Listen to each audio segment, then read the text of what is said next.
Halo Depolers, selamat datang di podcast Departemen Ilmu Politik. Kali ini podcast Departemen Ilmu Politik mengangkat topik tentang ilmu sosial, kekuasaan, dan pembangunan. Topik ini kita pilih berdasarkan isu yang menjadi perbincangan banyak pihak belakangan ini tentang rencana penutupan prodi-prodi yang dianggap tidak relevan dengan dunia industri. Nah, rencana penutupan prodi yang akan dilakukan oleh pemerintah ini telah menuai berbagai respon dan kontroversial begitu. Nah, rencana penutupan prodi ini tidak hanya menyasar prodi-prodi di dalam bidang ilmu pendidikan dan keguruan, akan tetapi juga merambah ke bidang-bidang ilmu sosial. Bahkan di dalam data kementerian itu bahwa 60% prodi yang ada di berbagai perguruan tinggi di Indonesia itu 60%-nya berasal dari prodi-prodi ilmu sosial. Nah, tentu ini menjadi refleksi dan juga menjadi ancaman terhadap kelangsungan prodi-prodi ilmu sosial yang ada di tempat kita gitu. Nah, apa yang dilakukan oleh pemerintah ini bertujuan untuk menyesuaikan bagaimana prodi itu relevan dengan dunia industri, tapi masalahnya adalah apakah pendidikan tinggi itu hanya semata-mata berorientasi untuk memenuhi kebutuhan industri itu sendiri. Nah, itu masalahnya. Nah, yang kedua, apabila ilmu pengetahuan itu hanya diperuntukkan untuk memenuhi kebutuhan industri ataupun pasar tenaga kerja, siapa lagi nanti yang akan mengkritik pasar itu sendiri begitu. Nah, begitu juga apabila perguruan tinggi itu hanya menghasilkan tenaga kerja, siapa lagi nanti yang akan mengkritik ataupun menghasilkan warga negara yang kritis terhadap berbagai pembangunan yang dilakukan oleh pemerintah. Nah, untuk itu, untuk membahas topik ini, telah hadir bersama kita narasumber, yaitu guru besar di Departemen Antropologi FISIP UNAN, yaitu Profesor Dr. Nurchirwan Effendi. Selamat datang Prof di podcastnya Departemen Ilmu Politik. Terima kasih Pak Fadli. Ya, ini topik yang menjadi banyak pembicaraan belakangan ini, tidak hanya di disiplin ilmu sosial tapi juga di dalam konteks yang lebih luas itu di dalam perguruan tinggi ya Prof ya. Nah, pertanyaan yang pertama itu bagaimana pandangan Prof di dalam merespon rencana kebijakan pemerintah itu yang akan menutup prodi-prodi yang dianggap tidak relevan dengan dunia industri. Baik, ya terima kasih Pak Fadli. Saya melihat ini adalah sebuah wacana baru ya yang coba dikembangkan karena merespon dari perkembangan tidak hanya tingkat nasional tapi global, dan juga dalam menjawab tantangan perkembangan suatu bangsa ke depan. Namun kita perlu ingat bahwa apapun bentuknya di dalam upaya kita membangun suatu bangsa, katakanlah begitu, atau kita menjaga eksistensi masyarakat, ilmu apapun sebetulnya bermanfaat. Tapi kalau sudah dilihat bahwa ada dianggap sebagian ilmu atau ilmu lain, ilmu tertentu tidak bermanfaat, ini kan menunjukkan adanya suatu keberpihakan. Dan tentu ini cara pandang yang kita amati. Menurut saya ini cara pandang yang lebih cenderung ke pragmatis dan eksistensialis ya. Pragmatis karena dianggap kebutuhan tentang ilmu sosial, katakanlah demikian tadi, itu pada saat ini tidak terlalu dipentingkan. Padahal kalau kita lihat dalam perkembangannya ilmu sosial, sejak negara ini berkembang atau negara ini muncul, yang berperan di dalam eksistensi negara ini apa? Ilmu sosial, ilmu politik, diplomasi, religi, kemudian juga kultur, sosial, kan begitu. Sehingga bangsa ini menjadi bangsa yang punya karakter. Jadi ilmu sosial justru pada pandangan ini sangat idealis posisinya dalam membangun eksistensi bangsa. Kemudian kalau dilihat pada saat ini prodi-prodi akan ditutup itu adalah ilmu sosial, tentu pertanyaan besar bagi kita, kenapa tiba-tiba? Apa tujuannya? Dan yang paling penting, kenapa? Ya, sementara isu tentang penutupan prodi ini bagi sejumlah negara tidak menjadi isu gitu. Jadi pertanyaan besar. Nah, mengapa? Saya kira ini adalah satu hal yang harus kita kulik ya lebih jauh. Dan saya melihat pada beberapa poin. Pertama, bahwa bangsa ini sekarang berada di bawah tantangan, khususnya kondisi pembangunan berada di bawah tantangan ekonomi. Tekanan ekonomi global menuntut pertumbuhan yang cepat. Pertumbuhan yang cepat itu cara pandangnya teknokratis. Dia tidak gradual, tapi transformatif. Perkembangan kehidupan itu yang bisa ditransformasikan itu adalah hitungan-hitungan kalkulatif. Dan itu sifatnya positivistik, bendawi. Ya, kalkulatif, positivistik, bahwa 1-2 tahun lagi kita akan naik sekian dan sekian gitu ya. Dan ini menunjukkan bahwa cara pandangnya sangat matematis. Dan cara matematis ini jelas di luar dari kepentingan kita melihat perkembangan manusia itu sendiri. Oleh karena itu menurut saya ini adalah bagian yang mungkin bisa menjadi alasan kenapa kita butuh pertumbuhan cepat. Dan kebutuhan untuk bisa cepat itu bukan kebutuhan sosial, tapi kebutuhan yang sifatnya matematis seperti tadi saya katakan, misalnya industri membutuhkan ilmu-ilmu yang kita sudah kenal, STEM ya, science, technology, engineering, mathematics gitu ya. Itu yang dibutuhkan untuk bisa dalam dunia industri. Tapi kan perlu diingat bahwa dunia industri itu bukan dunia benda saja gitu. Siapa yang menjalankan industri dan siapa yang akan mendapatkan manfaat industri kan ujungnya ke manusia juga. Nah, kondisi yang sangat pragmatis ini lupa ditangkap bahwa kondisi industri juga membutuhkan kondisi idealis, artinya bahwa eksistensi masyarakat harus tetap berada dalam kondisi yang terbaik akibat industri itu sendiri. Kalau ini tidak dilihat, artinya posisi ilmu sosial dianggap tidak akan mampu untuk mengatasi itu. Atau ada pandangan bahwa industri yang dibutuhkan adalah bukan industri untuk kebutuhan manusia. Sehingga kebutuhan manusia akan manfaat industri tidak dilihat, tapi yang dilihat adalah finance-nya mungkin, citra teknologi, misalnya dengan AI dan sebagainya. Dan itu menunjukkan bahwa teknologi bukan menjadi sebuah alat lagi, tetapi menjadi tujuan. Dan menurut saya ini tidak fairnya di sini. Nah, yang kedua adalah kita menguliknya dari sisi sejarah. Kita lihat bahwa ilmu sosial itu pada dasarnya adalah ilmu yang sebetulnya membentuk peradaban. Ilmu sosial muncul itu kan karena dua hal. Satu, secara idealis dia dipakai untuk mengetahui peradaban manusia yang berbeda. Mungkin ingat di sebelum abad ke-18, banyak orang ingin mengetahui kok ada masyarakat hidup dengan bentuk yang berbeda dengan saya. Ini terutama pandangan Eropa sentris ya. Kalau kita ingin menggunakan ilmu paradigma evolusionisme ya, bahwa pandangan Eropa atau Eropa sentris saat itu lebih melihat bahwa kami lebih baik daripada yang lain. Tapi yang lain yang tidak baik, yang dianggap primitif pada saat itu bagaimana kondisinya? Maka mereka ingin melihat.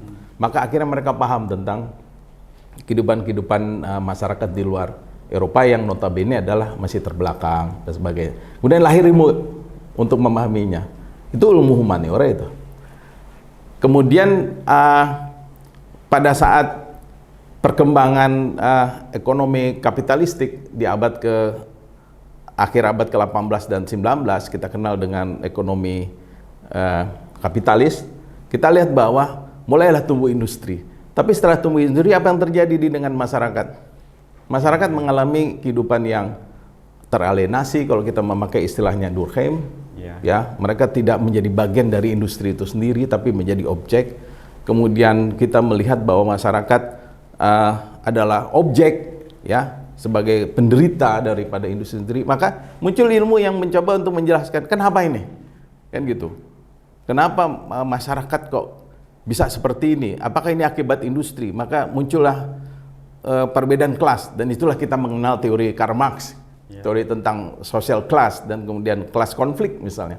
Ini kan menunjukkan bahwa ilmu sosial kita itu lahir sebagai dampak dari akibat industri sendiri. Oleh karena itu, menurut saya kita harus melihat bahwa ilmu sosial walaupun dalam perkembangannya kapanpun dia masih dibutuhkan. Kalau saat ini kita dianggap ditutup, tidak sesuai industri, tapi ingat loh, nanti kalau industri itu berkembang, siapa yang akan menjelaskan tentang akibat dampak industri itu dari peradaban manusia, khususnya masyarakat Indonesia. Dan ini menurut saya perlu dipikirkan sebelum keputusan untuk menutupnya dilakukan.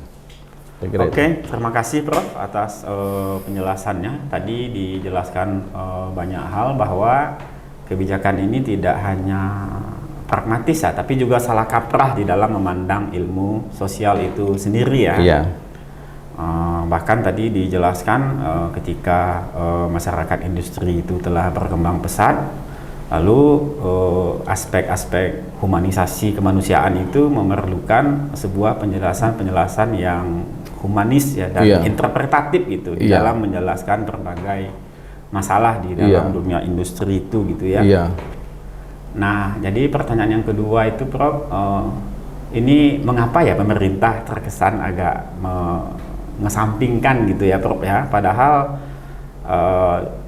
ini kan sebuah sebuah cerita, dulu sejarah kan juga seperti itu ya, bagaimana Orde Baru menggunakan pengembangan ilmu yang bersifat teknokratis juga gitu, lalu dikritik habis-habisan bagaimana ilmu itu hanya untuk melegitimasi kekuasaan yang ada gitu. Nah sekarang dikembalikan lagi bagaimana ilmu itu hanya sekedar dituntut untuk kebutuhan industri. Iya. Ini sebetulnya kita bisa flashback ke tahun 80-an ya, ketika dua tokoh ilmu sosial Indonesia yang terkenal kayak itu Selo Sumarjan, sosiolog, dan Kuncharaningrat, antropolog. Yang ketika itu keduanya ini adalah tokoh yang sangat diminta advisnya bagi pembangunan ketika itu, karena kita melihat bahwa ada sisi manusia yang bisa dipahami dari perkembangan pembangunan tahun 80-an. Kita ingat 80-an itu adalah masa kita mencoba untuk memakai paradigma ekonomi pertumbuhan, sehingga industri dikembangkan di mana-mana. Kan pusat-pusat pertumbuhan dibangun di Indonesia, terutama di Pulau Jawa ya. Pulau Jawa terus dieksplorasi untuk melahirkan tempat-tempat yang bisa dipakai untuk industri. Tapi setelah itu apa yang terjadi misalnya yang paling terkenal itu adalah kantung-kantung kemiskinan ya, social enclaves. Ini gimana kok bisa ada social enclave ya? Misalnya kasus Bontang ketika didirikan gas itu, ternyata di lingkungannya adalah timbul kemiskinan, enclave, dan enclave itu muncul isu tentang kemiskinan. Setelah isu kemiskinan, ternyata yang terjadi adalah bahwa pembangunan tidak menetes ke bawah ketika kita mengingat tentang trickle down effect pembangunan, tidak ke bawah. Lalu ke siapa ini? Masuk ke orang-orang yang tidak berhak ya, yang kita kenal dengan korupsi dan sebagainya. Terus dari sisi sikap masyarakat menjadi masyarakat yang gemar terhadap shortcut ya. Saya masih ingat ketika itu adalah mentalitas terabas ya. Jadi orang ingin cepat gitu, tidak mengikuti perkembangan yang gradual dari kalau kita ingin maju gitu. Dan ini kan sikap-sikap mental yang nggak bisa dijelaskan oleh kacamata industri gitu. Industri kan hanya lihat bahwa hasilnya, produknya, hasilnya, keuntungan dan sebagainya. Tapi kalau sosialnya siapa yang jelaskan? Nah kan ilmu sosial. Oleh karena itu menurut saya kalau misalnya pemerintah sekarang mencoba untuk menutup prodi ilmu sosial, menurut saya juga ini hal yang sangat sulit dipahami ya dari kacamata kita ilmuwan sosial. Jadi dipahami. Dan yang kedua adalah bahwa isu tentang istilah dianaktirikan menjadi mengemuka. Ya, kenapa ini yang ditutup? Padahal di dunia industri banyak juga ilmu yang nggak dibutuhkan kan, bisa saja ada seperti itu. Kita nggak tahu, ya kan? Ilmu kemarin saya bertemu dengan seorang dosen dari Tanjung Pura, dari Pontianak. Dia seorang guru fisika. Dia sendiri mengeluh karena mahasiswa yang masuk di prodi fisika semakin menurun, bahkan sampai 50%. Nah, padahal fisika dalam dunia industri sangat dibutuhkan gitu. Tapi justru kenapa nggak ditutup kan begitu? Artinya menurut saya ini harus dilakukan kaji ulang secara holistik penutupan prodi-prodi dan jangan melihat bahwa ilmu sosial adalah kambing hitam. Jadi kan di sini saat seolah-olah kambing hitamnya dalam perkembangan industri yang dianggap menghambat itu adalah ilmu sosial. Ya, menurut saya kurang fair kalau ini yang dilihat sebagai suatu catatan untuk menutup prodi yang berkaitan dengan ilmu sosial. Saya kira seperti itu ya. Ya, jadi paradigma gitu ya, dikotomi ilmu itu di dalam pihak pengambil kebijakan itu masih kuat kayaknya, Prof ya. Iya. Dikotomi antara misalnya ilmu-ilmu sosial dan juga dengan basis ilmu yang disebutkan tadi itu tentang STEM gitu ya. Iya. Seolah STEM itu lebih prioritas dan dibutuhkan oleh dunia industri begitu. Nah, sementara ilmu-ilmu sosial dianggap kurang relevan begitu. Iya. Atau ada hubungan juga nggak ya gitu ya, Prof ya, tentang apakah ilmu sosial itu kontribusinya tidak seperti kontribusi yang dihasilkan oleh dunia industri, atau kita di ilmu sosial ini yang kurang bisa untuk menunjukkan kontribusinya secara lebih jelas begitu, atau seperti apa ya, Prof? Memang bisa dua-duanya. Ya, dari sifat ilmu sosial kan bukan ilmu keras yang bisa kita lihat hasilnya sesaat. Misalnya kita ingin menganalisis tentang dampak rencana eksplorasi gas misalnya terhadap masyarakat sekitar. Dampak itu tidak terlihat sehari 2 hari kan? Bisa setahun 2 tahun dan bisa beberapa tahun baru kita lihat kan gitu. Dan ini kan bagi dunia industri sangat mengganggu karena mereka bicara tentang time is money. Seperti itu misalnya. Dan ini menyebabkan mereka menganggap ilmu sosial itu ilmu yang tidak bisa memberikan apa-apa terhadap industri. Mungkin karena mereka melihatnya dalam short term ya. Padahal bidang sosial itu kita hanya bisa menjanjikan bahwa perubahan ataupun hasil dari analisis itu bisa dilihat dalam middle atau long term ya, seperti itu. Dan yang kedua memang bisa jadi apa yang pernah ditulis oleh buku Taufik Abdullah tentang peran ilmu sosial dalam pembangunan yang pernah merupakan hasil pertemuan para ilmuwan sosial di tahun 80-an kalau nggak salah, di Medan kalau nggak salah, itu terlihat bahwa memang ada tuntutan bahwa ilmu sosial ini ilmuannya, produknya kurang greget untuk cepat merespon kebutuhan atau masalah-masalah yang diakibatkan oleh industri. Jadi ilmu sosial seringkali bukan menjadi pihak yang critical thinking terhadap sesuatu, tapi lebih kepada pemain juga di dalam industri itu yang justru mengikuti kebutuhan industri. Ya, misalnya tolong berikan respon atau survei terhadap kebutuhan masyarakat terhadap industri yang kami buat, nanti ada sedikit tanda kutip fabrikasi dari data sehingga industri ini cocok jadi ada semacam kooptasi kepentingan sosial dalam dunia industri. Tapi bagi kita yang melihat bahwa ada dua sifat ilmu sosial itu, ada critical scientist atau practicing scientist. Nah, kita harus melihat bahwa kita harus tetap berada di critical scientist bahwa kebutuhan sesuatu itu tidak selalu serta-merta sesuai dengan rencana. Kalau dia berbeda, maka kita harus bisa membuat critic thinking terhadap itu. Kenapa itu terjadi tidak sesuai dengan planning? Dan disitulah posisi ilmu sosial bisa menjawabnya. Sepanjang itu adalah bagian dari kepentingan masyarakat. Dan yang paling penting menurut saya, orang yang harus tahu bahwa yang membentuk peradaban ini sebetulnya pemahamannya adalah ilmu sosial, bukan ilmu teknologi. Saya bilang. Sekarang saya tanya, misalnya ilmu teknologi, katakanlah pengembang komputasi atau ilmu komputer lah yang menghasilkan aplikasi sejumlah hal yang sekarang menjadi bagian hidup kita. Peradaban kita sekarang ini apakah yang mereka ciptakan? Nggak bisa jawab mereka. Apakah Google menciptakan, Yahoo menciptakan itu, dia akan membuat bahwa masyarakat peradaban yang seperti sekarang, di mana pikiran kita sekarang sudah menjadi bagian satu di otak kita ini udah banyak nih. Satu untuk kebutuhan harian, dua kebutuhan pekerjaan, yang ketiga adalah kebutuhan media sosial gitu loh. Pikiran kita sudah satu saat kita sedang asik belajar, saat studi atau sedang ngajar, kepikiran kita ada set mau lihat WA nih, set itu pikiran itu kan. Iya. Tapi akhirnya membentuk perilaku. Apakah ini tujuan mereka? Nggak bisa mereka jawab menurut saya. Dan ilmu sosial bisa menjelaskan itu. Kenapa? Kita menjadi bagian dari peradaban yang dibentuk oleh dunia industri digital misalnya.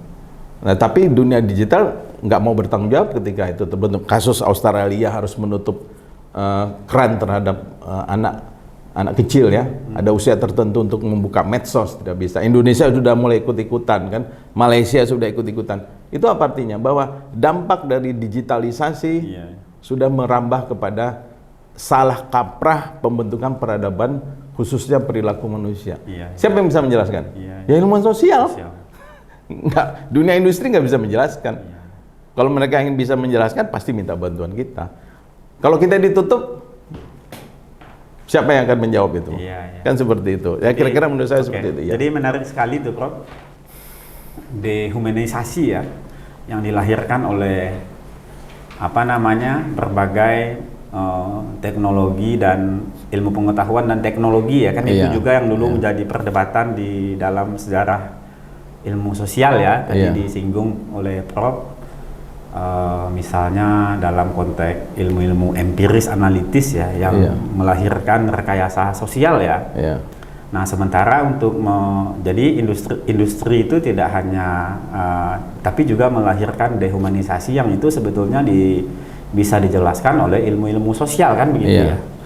Jadi ada empiris sosial hermeneutis dan teori kritis ya kalau di dalam terminologinya Habermas ya, Prof ya.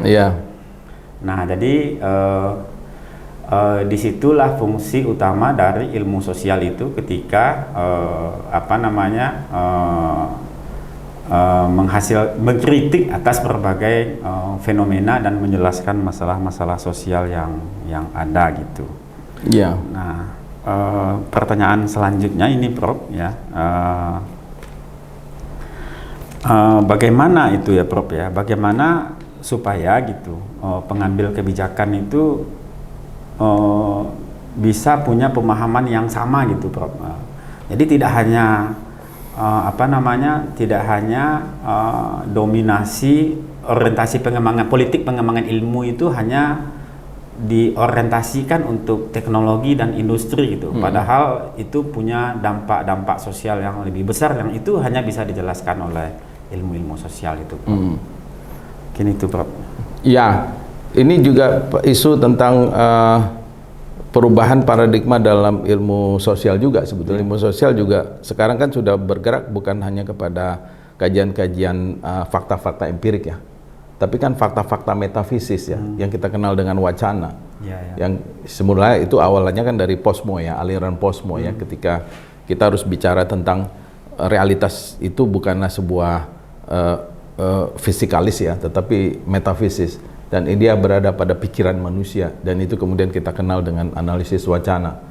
Dan ketika wacana sudah menjadi bagian dari realitas digital, dan itu akhirnya menjadi realitas sosial sendiri kan gitu.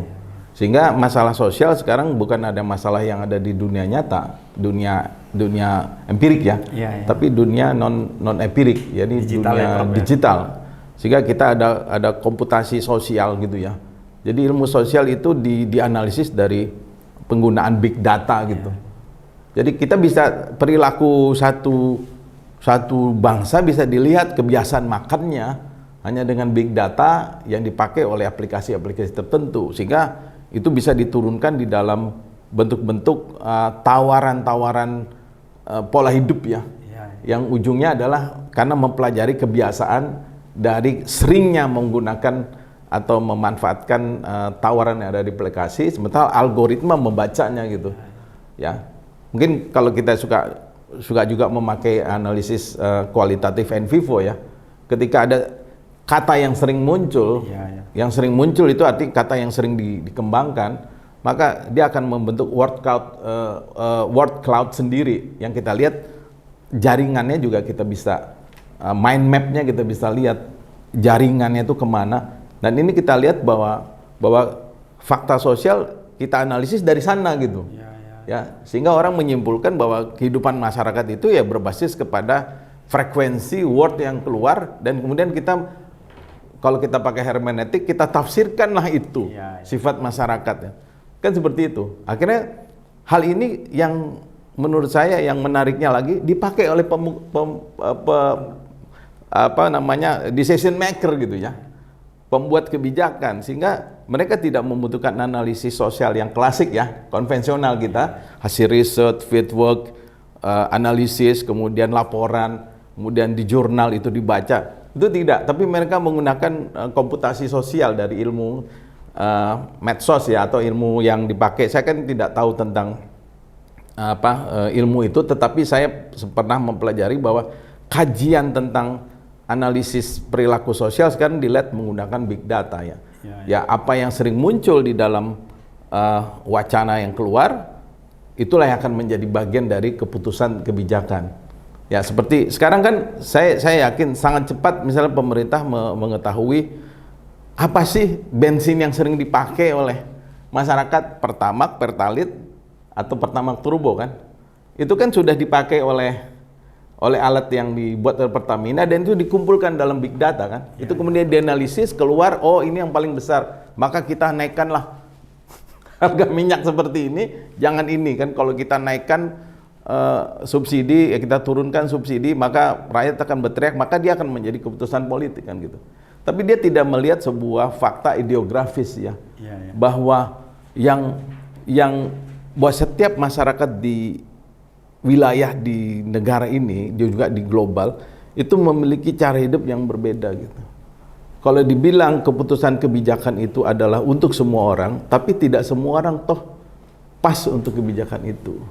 Jadi menurut saya analisis wacana itu juga kurang begitu tepat untuk dipakai sebagai satu-satunya sumber pengambilan kebijakan. Oke, menarik tuh Prof, yang Prof sampaikan barusan tentang analisis wacana gitu ya, atau CDA ya, Critical Discourse Analysis begitu. Jadi dalam perubahan sosial yang ada itu, fenomena sosial itu tidak hanya fenomena yang sosial, tapi juga fenomena-fenomena yang ada di ruang digital. Jadi saya ingat tadi itu Prof, atas yang Prof sampaikan tadi itu, kalau dulu kan analis wacana itu kan bagaimana struktur kuasa gitu ya, mempengaruhi perkembangan ilmu gitu, tentang konstruksi sosial begitu, antara kekuasaan, sebuah rezim, sebuah kelembagaan gitu, state gitu ya. Nah sekarang itu perubahannya, kalau yang saya tangkap tadi untuk critical discourse analysis itu kajian-kajiannya lebih relasi kuasanya, justru yang memproduksinya adalah teknologi itu sendiri, digital ya. Jadi ini memang memerlukan sebuah kajian diskursus analisis ya, di dalam menjelaskan fenomena-fenomena yang ada di digital ya, apakah itu melalui big data tadi ya, disampaikan. Kalau dia dalam antropologi itu Pak, netnografi netnografi ya. Itu gimana tuh Prof ya? Itu kan salah satu perkembangan terakhir ya, yang itu menurut yang saya tahu itu di sekitar tahun 2010 ya, 2005 sampai 2010, bahwa ada realitas sosial yang harus juga dilihat, yang kemudian realitas sosial yang konvensional ini ternyata mempengaruhi banyak orang di dalam berperilaku dan mendominasi cara berpikir masyarakat. Dan itu tidak bisa dilihat langsung ada gitu ya, tapi harus dicek melalui ruang digital yang kita namakan dalam bentuk aplikasi yang berbeda ya, baik Instagram, WhatsApp, atau Facebook, Twitter yang sekarang namanya platform X ya. Itu menunjukkan bahwa di situ masyarakat ternyata eksis itu. Ya, saya pernah juga bicara tentang hal ini bersama dengan seorang teman. Ternyata tempat nongkrong ngopi itu dulu bicaranya adalah di warung kopi. Tapi ternyata nongkrong ngopinya di dunia digital ya. Dan artinya bahwa perilaku itu tidak selamanya dipahami menurut apa yang dilakukan, tapi ternyata apa yang dikatakan gitu loh. Kalau secara etnografi kan bicaranya bahwa kita memahami what people say, what people do, what people thinking. Tapi kan sekarang what people say and what people thinking aja gitu. What people do nggak kelihatan. Dan ini yang kemudian dianalisis gitu ya. Jadi ternyata saya tanya teman saya, gimana cara menelitinya etnografi? Saya ikut di dalam jaringan itu, sama seperti etnografi. Jadi saya menjadi partisipan dari grup itu. Ketika grup itu melakukan chatting, melakukan komunikasi, apa sih yang sering dibicarakan?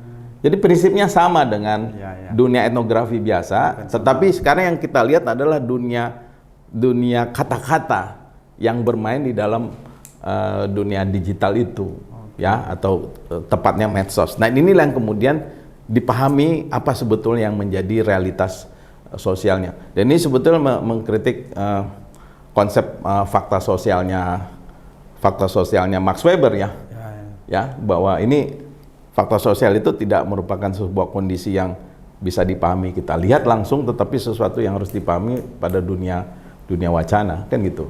Nah, ini juga tantangan bagi ilmu sosial mengubah paradigma memahami realitas sosial dari yang secara konvensional ke arah bentuk yang non konvensional. Tapi menurut saya tidak berubah ke sana ya. Tapi kita tetap membutuhkan, karena realitas sosial yang konvensional yang kita pakai istilah itu saat ini yang masih ada sampai sekarang, kan gitu. Nah, ini tetap tidak bisa kita tinggalkan juga, seperti itu. Oke, terima kasih Prof penjelasannya, menarik sekali itu penjelasannya tentang ilmu sosial ini dan juga perubahan sosial yang terjadi.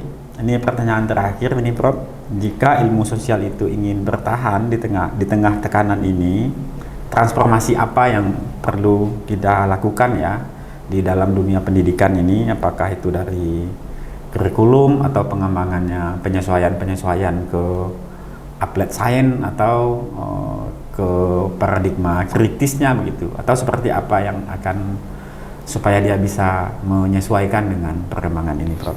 Ada jawaban praktis dan ada jawaban teoritis ya.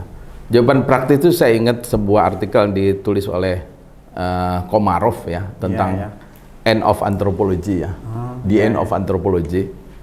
Setelah dibaca artikel itu, intinya cuma satu yang tadi Pak Fadli katakan, kalau kita tidak berkontribusi ya kita mati gitu. Jadi sebetulnya yang dituntut secara praktis adalah kita harus semakin banyak menghasilkan pemikiran-pemikiran yang kemudian orang paham gitu loh tentang kondisi sebenarnya dari masyarakat kita.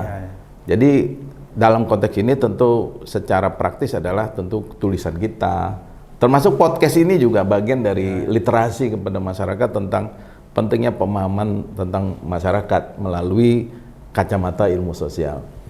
Yang teoritisnya adalah bahwa kita harus semakin terbuka terhadap pembentukan cabang-cabang baru ilmu-ilmu yang kita miliki. Misal politik, kalau cabangnya ada politik kekuasaan, mungkin nanti ada politik digital, misalnya seperti antropologi yang sudah berkembang dari sekedar antropologi budaya, antropologi politik, antropologi ekonomi, tapi sekarang sudah ada etnografi. Ke depan mungkin ada antropologi yang berkaitan dengan dunia industri misalnya, yang berkaitan dengan karakter, ya antropologi karakter industri, walau alam. Meskipun antropologi juga sudah membicarakan tentang isu corporate culture misalnya, itu juga penting dalam dunia industri. Ya, artinya kita secara teoritis harus jangan lagi mencoba untuk mempertahankan pohon ilmu kita yang secara klasik kita terus bawa, tetapi kita harus mengembangkannya. Sama seperti para founder ilmu-ilmu yang kita geluti sekarang, mencoba untuk terus mengembangkan. Nah, kita kan foundernya sudah jauh mati nih, tokoh politik udah mati, Karl Marx sudah lama gitu kan. Kita Radcliffe Brown sudah mati, udah jauh. Nah, sekarang kita tidak lagi memakai, tapi menciptakan lagi. Tapi ini juga tidak mudah ya. Ini kemampuan berpikir juga dan literasi tentang ilmu ini. Jadi kita sekarang tidak lagi sebagai user, tapi sebagai harus thinker and producer dari ilmu itu sendiri. Saya kira itu yang bisa kita lakukan secara teoritis ya. Itu menarik sekali tuh Prof. Jadi kita sebagai pohon ilmunya itu harus diperluas ya, sesuai dengan perkembangan. Kita di politik juga begitu tuh Prof. Jadi kalau dulu tuh objek kajiannya hanya kekuasaan, masyarakat gitu. lalu kelembagaan politik, intermediary aktor gitu. Nah sekarang kan ada objek baru lagi nih yang disebut dengan dunia digital itu begitu ya. Nah dan begitu juga bagaimana yang di Prof katakan tadi tentang bagaimana mengembangkan kajian-kajian lainnya gitu di dalam dunia digital itu begitu ya. Ini terakhir closing statement lagi nih Prof tentang topik kita hari ini tentang sejauh mana sih kontribusi ilmu sosial itu di dalam hari ini begitu ya, di dalam mengatasi masalah-masalah sosial itu. Silakan Prof. Iya, dalam perkembangan kehidupan pada dasarnya yang kita kejar adalah perubahan ke arah yang lebih baik. Perubahan yang ke arah lebih baik ini menuju ke taraf hidup yang lebih sejahtera. Hanya perhitungan terhadap kesejahteraan tidak lagi diukur atau tidak hanya diukur oleh komputasi matematis yang sifatnya positivistik, tetapi juga harus dilihat sebagai penghitungan tentang perilaku dan yang paling penting adalah peradaban manusia. Kita akan menyesal apabila tidak ada cara berpikir kritis terhadap peradaban manusia kalau tidak ditunjang oleh ilmu sosial. Oleh karena itu, ilmu sosial bagi saya adalah ilmu yang sampai kapanpun sangat dibutuhkan bagi kita bersama, terutama bagi bangsa kita yang sekarang sedang membangun, di mana kita sedang menuju kesejahteraan, tidak hanya kesejahteraan material, tapi juga kesejahteraan sosial. Dan ini kita butuh ilmu-ilmu sosial. Oke, terima kasih banyak Prof dengan penyampaian closing statement tadi. Karena keterbatasan waktu, maka podcast Departemen Ilmu Politik kali ini kita cukupkan. Kami mengucapkan terima kasih banyak atas kesediaan Prof Nu yang telah meluangkan waktunya hadir ke podcastnya Departemen Ilmu Politik ya. Terima kasih juga karena sudah diundang. Ya, terima kasih banyak Prof. Ya. Terima kasih juga kepada Depolers dan audien yang setia mengikuti dan menyaksikan kegiatan podcast Departemen Ilmu Politik ini. Terima kasih banyak juga. Kita ketemu lagi di episode podcast Departemen Ilmu Politik di episode yang akan datang. Terima kasih banyak Prof. Baik, terima kasih banyak juga Pak Fadli. Ya. Demikian ya podcast Departemen hari ini, kita tutup. Assalamualaikum warahmatullahi wabarakatuh. Waalaikumsalam.